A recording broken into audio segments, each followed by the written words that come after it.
BA प्रथम वर्ष द्वितीय सत्र प्रश्न पत्र क्रमांक 3 अर्थात गद्य साहित्य, हिंदी गद्य साहित्य। इस प्रश्न पत्र के कहानी को शुरू करने से पूर्व एक बार फिर से हमारी प्रथा के अनुसार हम छात्रों के नामों का परिगणन करेंगे और उसके उपरांत कहानी आरंभ करेंगे।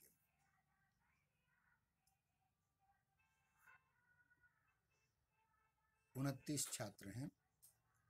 दुर्गेश नावेकर, दुर्गा वानोड़े, तुकाराम थगनारे, आदिल शेख, रोहित नन्नवरे, परमेश्वर भिसे, ज्ञानेश्वर मंडगे, सुनील हुर्दुके, हीरामण मुरमुरे, ज्ञानेश्वर मुरमुरे, अजिंक्य देवकर, मुक्ता सूर्यवंशी, अश्वजीत जाधव, समाधान मोटे, श्रद्धा ढगे, मुस्कान शेख, बळीराम गोरे, संगीता भाईमारे, शिवकुमार सुरवसे, निकिता मस्के, निखिल रोकड़े, सूरज किरत कुड़वे, कार्तिक डोलारे, अंजलि काकड़े, आरती वेद पाठक, महेश बागवान, पृथ्वी राठौड़, वैष्णवी नाइक, मंगेश शिंदे। कल हमने एक नई कहानी को आरंभ किया था जिसका शीर्षक था पुरस्कार, और जो जयशंकर प्रसाद जी के द्वारा लिखी गई कहानी है।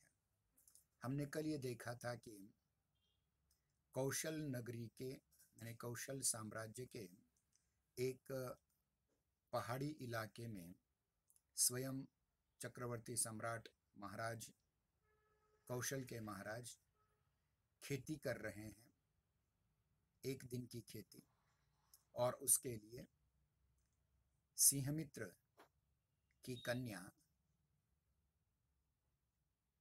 मधुलिका का खेत चयन किया गया है और इस खेत का चौगुना मूल्य दिया, परंतु मधुलिका ने उसे स्वीकार नहीं किया। केवल वह राजा का खेत कहलाता था, हालांकि सारे अधिकार उस खेत के मालिक को ही मिलते थे।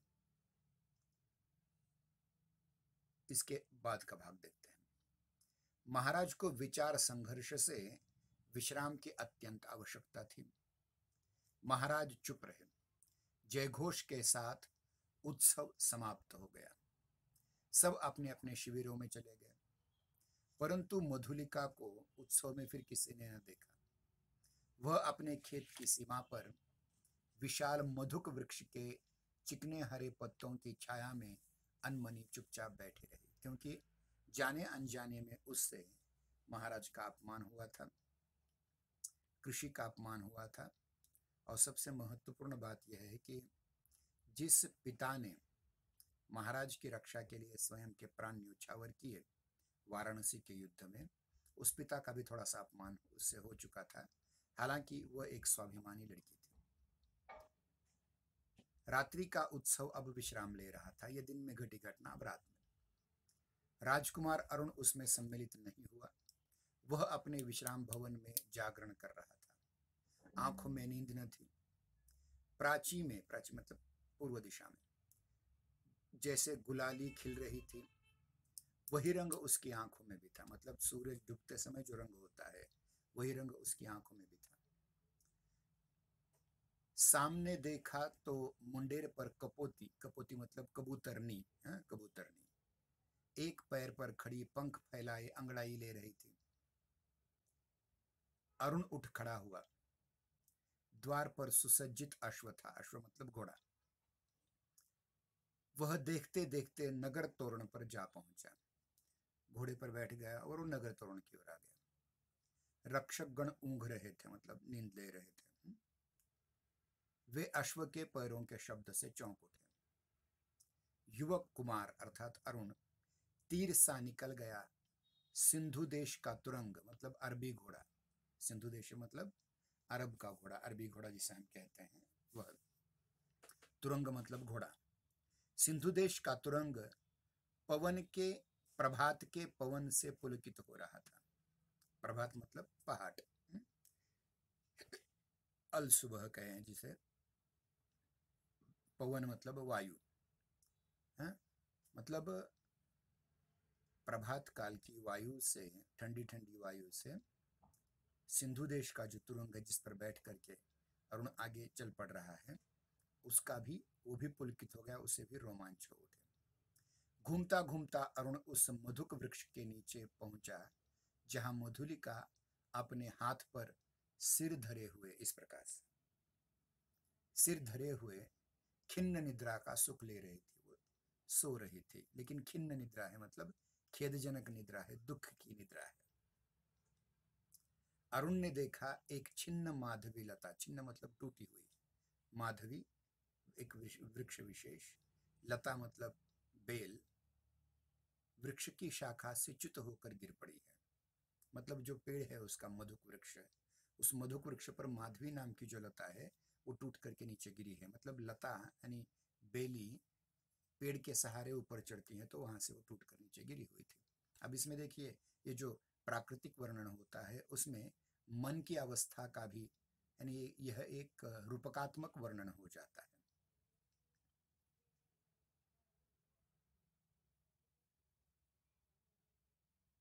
अरुण ने देखा एक छिन्न माधवी लता वृक्ष की शाखा से, शाखा मतलब फांदी टहनी, च्युत होकर पड़ी है, मतलब टूट कर पड़ी है, च्युत मतलब टूटना।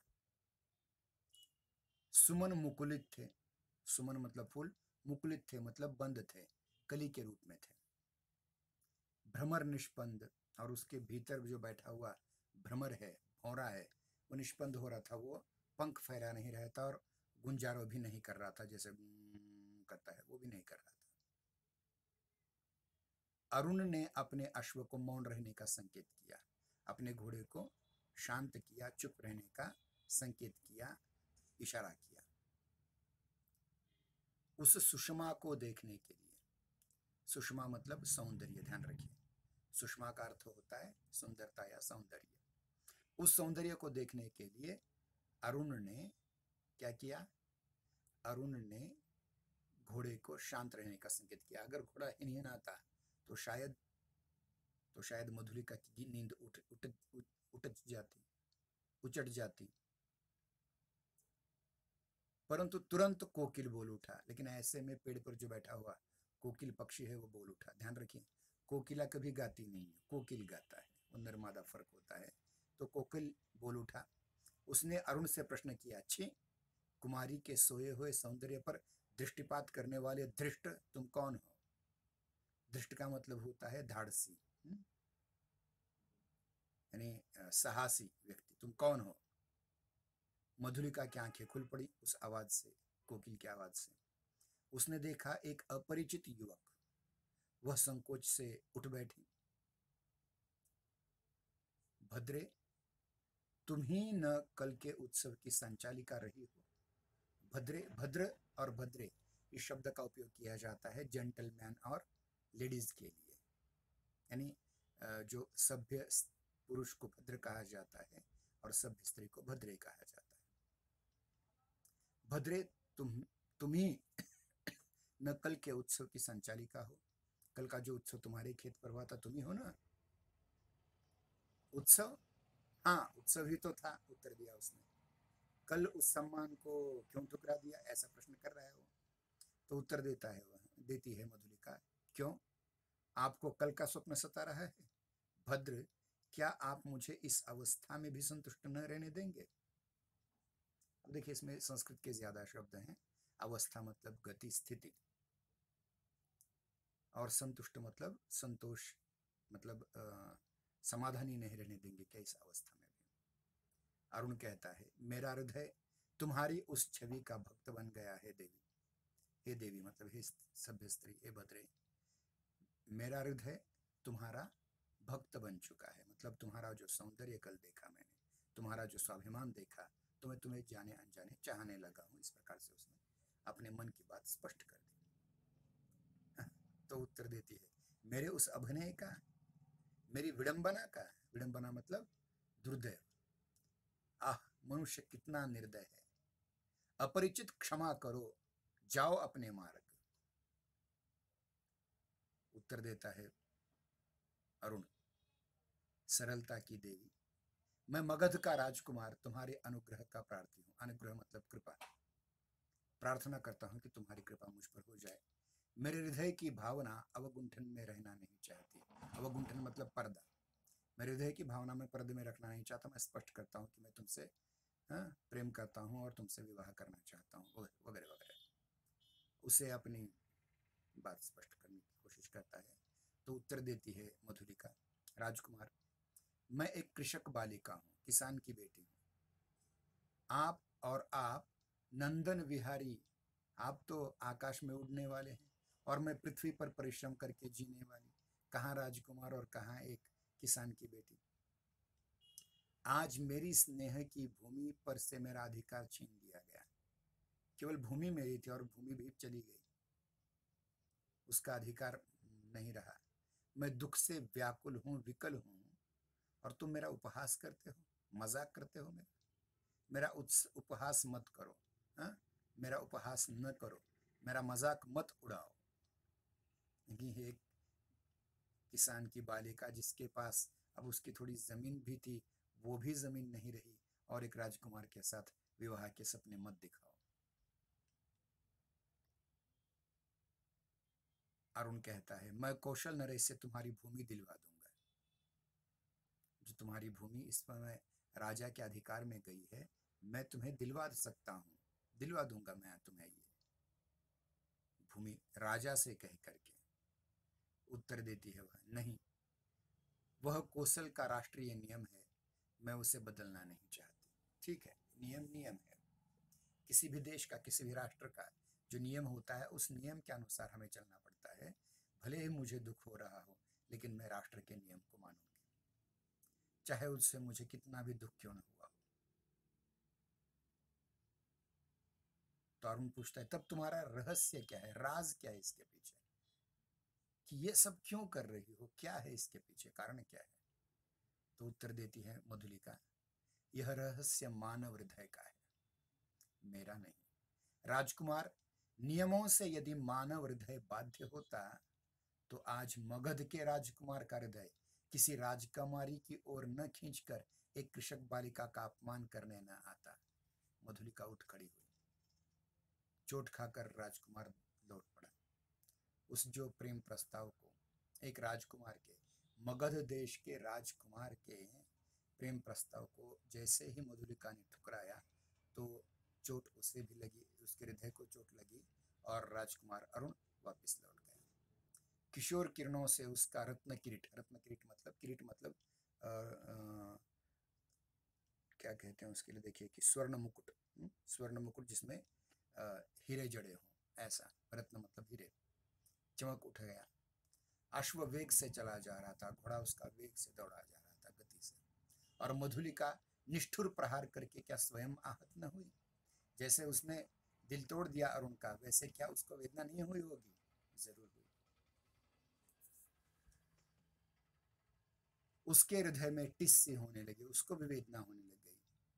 वह सजल नेत्रों से उड़ती हुई धूल देखने लगी। यहाँ पहला प्रकरण समाप्त हो जाता है। अब दूसरे प्रकरण की ओर जाते हैं। देखिए आगे क्या होता है। छोटे छोटे प्रकरण है, 4-5। मधुलिका ने राजा का प्रतिदान, अनुग्रह नहीं लिया। राजा जो जमीन के बदले उसका चौगुना मूल्य देना चाहता था, वो उसने नहीं लिया, वो कृपा नहीं ली।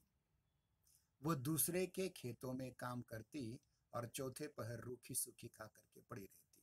वो किसी दूसरे के खेत में जा करके एक खेतीहर मजदूर की तरह काम करती रहती, दिन भर काम करती रहती, परिश्रम करती रहती।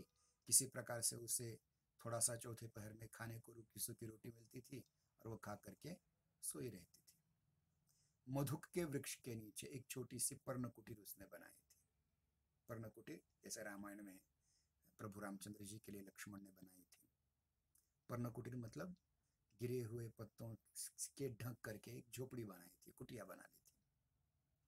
सूखे डंठलों से उसकी दीवार बनी थी। सूखे डंठल थे जो मराठी में जिसे देठ कहा जाता है, पत्तों का देठ, उससे उसकी दीवार बनी थी। मधुलिका का वही आश्रम भी था। कठोर परिश्रम से जो रूखा अन्न मिलता, वही उसकी सांसों को बढ़ाने के लिए पर्याप्त था। दुबली होने पर भी उसके अंग पर तपस्या की कांति थी। यहाँ गलती से क्रांति हो चुका है, वो कांति शब्द होना चाहिए। कांति मतलब तेज। आसपास के कृषक उसका आदर करने लगे। ध्यान रखिए, दुनिया में केवल परिश्रम का आदर होता है। आपको लगता है कि पैसों का आदर किया जाता है या संपत्ति का, हाँ, स्थावर जंगम यानी मालमत्ता का किया जाता है, ये थोड़ी देर के लिए होता है। सही आदर होता है परिश्रम का, कष्ट का, यूं कहेंगे कि तपस्या का बहुत महत्व होता है, आदर किया जाता है। वह एक आदर्श बालिका थी। दिन, सप्ताह, महीने और वर्ष बीतते चले गए। देखिए, कहानी में एक मोड़ आता है ऐसा। किसी भी प्रकार की कहानी हो, उस कहानी में स्ट्रीम ऑफ कॉन्शियसनेस केवल क्रोनोलॉजिकल होता है ऐसा नहीं है। तो उसमें से बहुत सारे दिन जिसमें कोई महत्वपूर्ण घटना न घटी हो, अगली घटना कौन सी होने वाली है, ये बहुत महत्वपूर्ण होता है किसी भी कहानी में।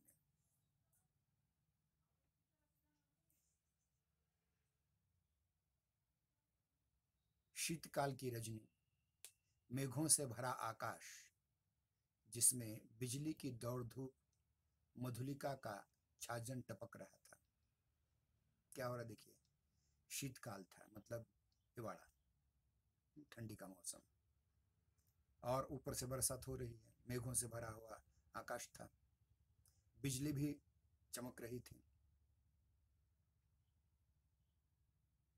और मधुलिका का छाजन, छाजन मतलब छत, जो उस कुटिया का छत था ऊपर का, उसमें से पानी नीचे टपक रहा था। मतलब छोटी सी उस झोपड़ी, झोपड़ी सुरक्षित नहीं थी वर्षा से, उसमें पानी गिर रहा था। ओढ़ने की कमी थी और शीतकाल था, हाँ, ठंडी बज रही थी, ओढ़ने के लिए उसके पास कुछ ज्यादा नहीं है। वो भी शायद भीग गया होगा बरसात से। अब करे तो क्या करे। वो ठिठुर कर एक कोने में बैठी थी, ठंडी से होते हुए। मधुलिका अपने अभाव को आज बढ़ाकर सोच रही थी।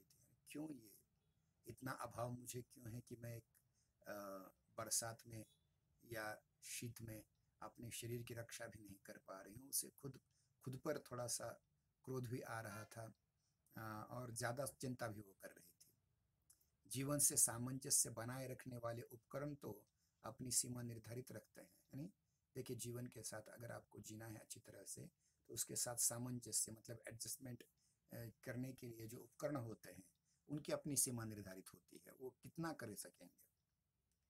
परंतु उनकी आवश्यकता और कल्पना भावना के साथ बढ़ती घटती रहती है। मेरे पास ये होता, मेरे पास वो होता, मुझे थोड़ी सी ज़्यादा ठंडी लग गई तो मुझे कुछ ज़्यादा ओढ़ना चाहिए था, हाँ, मुझे अगर ज़्यादा गर्मी लगने लगी तो फैन चाहिए था, कूलर चाहिए था। इस प्रकार की बहुत सी भावनाएं मनुष्य के मन में आती है। ये एक ऐतिहासिक कहानी है, इसलिए वैसा तो नहीं आया होगा, लेकिन कम से कम उसे लगा होगा कि इस ठंडी में मुझे ओढ़ने के लिए कुछ और भी कंबल होता है एक आध, तो अच्छा होता। आज बहुत दिनों पर उसे बीती हुई बात स्मरण हुई।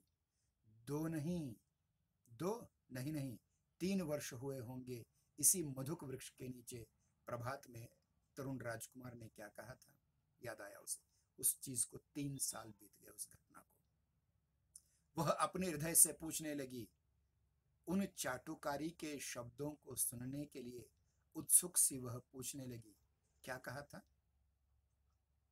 चाटुकारी मतलब चापलूसी, चापलूसी युक्त शब्दों को सुनने के लिए उसने क्या क्या कहा था। उसने दुख दग्ध मतलब दुख से जला हुआ, दग्ध मतलब जला हुआ, हृदय दिल उन स्वप्न सी बातों को स्मरण कर सकता था, और स्मरण ही होता तो भी कष्टों की इस काली निशा में वह कहने का साहस करता, है विडंबना।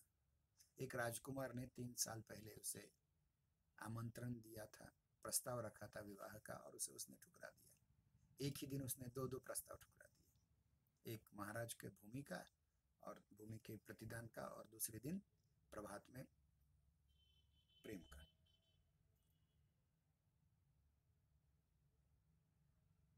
हाय रे विडंबना, कैसा दुर्दैव है ये। आज मधुलिका उस बीते हुए क्षण को लौटाने के लिए व्याकुल थी। वो चाहती थी कि अरुण फिर से वहां आ जाए, फिर से उसे प्रस्ताव करे और वो राजरानी बन जाए। दारिद्र्य की ठोकरों ने उसे व्यथित और अधीर कर दिया था। मगध की प्रासाद माला के वैभव का काल्पनिक चित्र, यानी मगध जिस जहां से राजकुमार अरुण आया था, उसके राजप्रासाद में वो खुद को एक राजरानी के रूप में देखने का साहस कर बैठी। काल्पनिक चित्र था, लेकिन वह उस सूखे डंठलों के रंध्रों से, रंध्र मतलब छेद, नभ में बिजली के आलोक में नाचता हुआ दिखाई देने लग गया। उसे ऐसा लगने लगा कि इस छोटी सी झोपड़ी जिसमें पानों के पत्तों के डंठल हैं और बाहर बिजली कड़क रही है, और उसमें उसे एक चित्रपट की तरह, एक फिल्म की तरह उसे नजर आने लगा कि वह मगध की राजरानी बन करके रह रही है।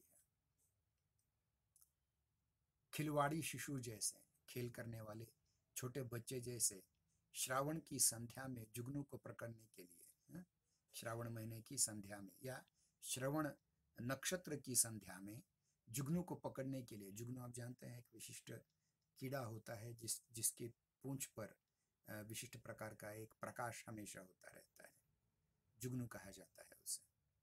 मराठी में, हिंदी संस्कृत में उसे खद्योत कहा जाता है। जुगनू को पकड़ने के लिए जैसे वो हाथ लपकता है, वैसे मधुलिका, वह अभी निकल गया, वो सुख निकल गया।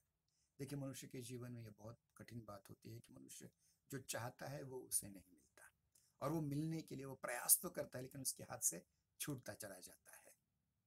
मन ही मन कह रही थी, वर्षा ने भीषण रूप धारण कर लिया। गड़गड़ाहट बढ़ने लग गई। ओले पड़ने की संभावना थी, ओले भी पड़ रहे थे, गारा पड़ने। मधुलिका अपनी जर्जर झोपड़ी के लिए कांप उठी। उसे लगा कि अब इन ओलों में मेरी झोपड़ी तो नहीं बचेगी। सहसा बाहर कुछ शब्द हुआ, कुछ सुनाई दिया। कौन है यहाँ? कौन है यहाँ? पथिक को आश्रय चाहिए। बाहर से आवाज आई। यहाँ कौन रहता है? पथिक, पथिक मतलब मुसाफिर। मुसाफिर को, पथ पर चलने वाले को, सफर करने वाले को क्या चाहिए? आश्रय चाहिए। मधुलिका ने डंठलों का कपाट खोल दिया। कपाट मतलब कबाड़, दरवाजा खोल दिया। बिजली चमक उठी। उसने देखा एक पुरुष घोड़े की डोर पकड़े खड़ा है। वह सहसा चिल्ला उठी, राजकुमार! मधुलिका, आश्चर्य से युवक ने कहा। एक क्षण के लिए सन्नाटा छा गया। मधुलिका अपनी कल्पना को सहसा प्रत्यक्ष देख करके चकित हो गई। इतने दिनों के बाद आज फिर, ध्यान रखिए कि 3 वर्ष बाद, 3 वर्ष बाद वह अपनी बरसात में, उस शीत में अपने आप को, वो 3 साल पहले जिस प्रकार से राजकुमार अरुण ने उसे प्रस्ताव दिया था, उसको याद कर रही थी। अचानक राजकुमार, वही राजकुमार यहाँ आकर खड़ा हो गया है। इतने दिनों के बाद आज फिर? अरुण बोला, कितना समझाया मैंने, परंतु तुम नहीं मानी उस समय। मधुलिका कहती, अब मधुलिका अपनी दयनीय अवस्था पर संकेत देना चाहती थी, ये मेरे पास नहीं है। उसने कहा, और आज आपकी भी है क्या दशा? मेरी भी है दशा, आपकी भी क्या दशा? सिर झुकाकर अरुण ने कहा, मैं मगध का विद्रोही निर्वासित कौशल में जीविका खोजने आया हूँ। कौन हूं मैं?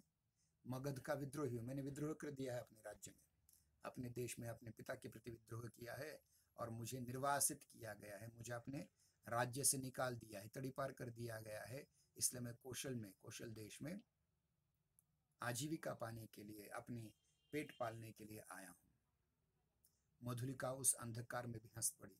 मगध के विद्रोही राजकुमार का स्वागत करे एक अनाथिनी कृषक बालिका, यह भी एक विडंबना है, तो भी मैं आपके स्वागत के लिए उद्युत हूँ, प्रस्तुत हूँ। अगला प्रकरण, शीतकाल की निस्तब्ध रजनी। शीतकाल मतलब हिवाड़ा में, बार बार अब शब्दों का ये करूंगा। निस्तब्ध मतलब थोड़ी हिलती हुई, स्तब्ध मतलब शांत, लेकिन निस्तब्ध मतलब अशांत। ऐसी रजनी मतलब रात। कोहरे से धुली हुई चांदनी, चारों ओर कोहरा फैला हुआ है और चंद्र का प्रकाश भी है। हाड़ कंपा देने वाला समीर मतलब हड्डियां कंपा देने वाला, थरथर कराने वाला हवा है। समीर मतलब हवा। तो भी अरुण और मधुलिका दोनों पहाड़ी गह्वर से, गह्वर मतलब गुफा, पहाड़ी गुफा के द्वार पर वटवृक्ष के नीचे बैठे हुए बातें कर रहे हैं। मधुलिका की वाणी में उत्साह था, किंतु अरुण जैसे अत्यंत सावधान होकर बोल रहा था। मधुलिका ने पूछा, जब तुम इतनी विपन्न अवस्था में हो तो फिर इतने सैनिकों को साथ रखने की आवश्यकता ही क्या है? तुम अकेले हो, तुम्हें निकाल दिया, और तुम इतने सारे सैनिक लेकर के साथ कैसे आ गए हो? तुम खुद भी विपन्न हो और इनका पेट कैसे पालोगे? तुम खुद का पेट नहीं पाल सकते, इनका कैसे पालोगे? उत्तर दिया अरुण ने, मधुलिका, बाहुबल, बाहुबल ही तो वीरों की आजीविका है। ये मेरे जीवन मरण के साथी हैं, भला मैं इन्हें कैसे छोड़ देता? और करता ही क्या? मधुलिका पूछती है, क्यों? हम लोग परिश्रम से कमाते हैं और खाते हैं। अब तुम भी तो राज्य से निर्वासित हो, हमारी तरह कृषि करने लग जाओ, खेती करने लग जाओ, परिश्रम करो और खाओ, क्या है उसमें? तो उत्तर देता है, देखिए अरुण, भूल न करो, मैं अपने बाहुबल पर भरोसा रखता हूं। मैंने नए राज्य की स्थापना कर सकता हूं, निराश क्यों हो जाऊं? अरुण के शब्दों में कंपन था। वो जैसे कहना चाहता था पर कह नहीं सकता था। नवीन राज्य? ओहो, तुम्हारा उत्साह भी कम नहीं है। भला कैसे, कोई ढंग बताओ तो कल्पना का आनंद लें। कैसे एक निर्वासित राजकुमार कुछ सैनिकों को साथ में लेकर के चल पड़ रहा है और नए राज्य की स्थापना? कल्पना का आनंद है। अरुण कहता है, कल्पना का आनंद नहीं मधुलिका, मैं तुम्हें राजधानी में सम्मान से सिंहासन पर बिठाऊंगा महारानी के रूप में। तुम अपने छीने हुए खेत की चिंता करके भयभीत न हो। तुम्हें तुम्हारा खेत क्या, पूरा राज्य मिल जाएगा। एक क्षण में सरल मतलब सरल स्वभाव की मधुलिका के मन में प्रमाद का अंधड़ बहने लगा, आंधी बहने लगी प्रमाद की। हाँ, प्रमाद मतलब आलस्य, हाँ, गलत बातें। अंतर्द्वंद्व मच गया भीतर ही भीतर। उसने सहसा कहा, आह, मैं सचमुच आज तक तुम्हारी प्रतीक्षा कर रही थी राजकुमार, क्योंकि रानी बनने का तो इसे भी शौक था। अरुण ढिठाई से उसके हाथों का दबाकर बोला, तो मेरा भ्रम था, सचमुच तुम मुझसे प्यार करती हो? युवती का वक्षस्थल फूल उठा। उसे लगा कि राजकुमार उससे प्यार कर रहा है, और वह भी, वह हाँ भी नहीं कर सकती थी और ना भी नहीं। अरुण ने उसकी अवस्था का अनुभव कर लिया। कुशल मनुष्य के समान उसने अवसर को हाथ से जाने नहीं दिया। तुरंत बोल उठा, तुम्हारी इच्छा हो तो प्राणों से पण लगा करके, प्राणों का प्रण लगा करके मैं तुम्हें इसी कौशल सिंहासन पर बिठा दूं। नए राज्य की स्थापना क्या करूं? इसी राज्य पर हम कब्जा कर लेते हैं, इसी कौशल देश को जीत लेंगे और तुम्हें कौशल के सिंहासन की राजरानी बनाकर रखेंगे, बिठाऊंगा। मधुलिका, अरुण के खड्ग का आतंक देखोगी, कितनी ताकत है मेरी तलवार में। खड्ग मतलब तलवार का आतंक देखोगी। मधुलिका एक बार कांप उठी। वह कहना चाहती थी नहीं, परंतु उसके मुंह से निकल गया क्या। अब इसकी अगला भाग हम अगले सोमवार